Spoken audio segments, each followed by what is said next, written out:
Баршаларыңызға қайырлы күн. Бүгін өте жылдам дайын болатын, тәбет ашатын салат рецептімен бөлісетін боламын. Достар, менің каналымның дамуына өз үлесіңізді қоса кетіңіз. Ол үшін маған тіркеліп, өз пікіріңізді қалдыруды ұмытпаңыз. Ең алдымен жуылған капустамызды алып,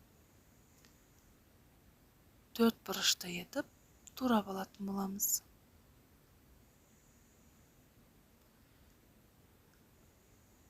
Ыдысымызға салып, үстінен керек мөлшерде тұзымызды салып, қолымызбен кішкене мыжып алатын боламыз.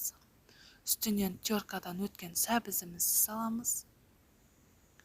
Қиярымызды саламыз. Және де болгар бұрышын салып,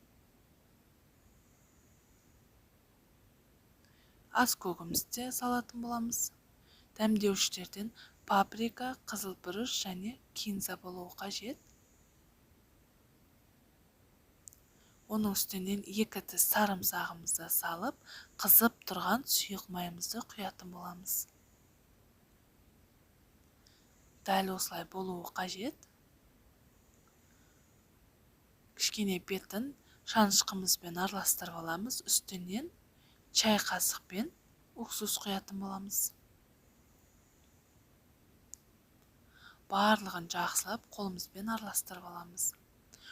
Осылайша біздің салатымыз дайын. Осылайша жылдам дайын болады.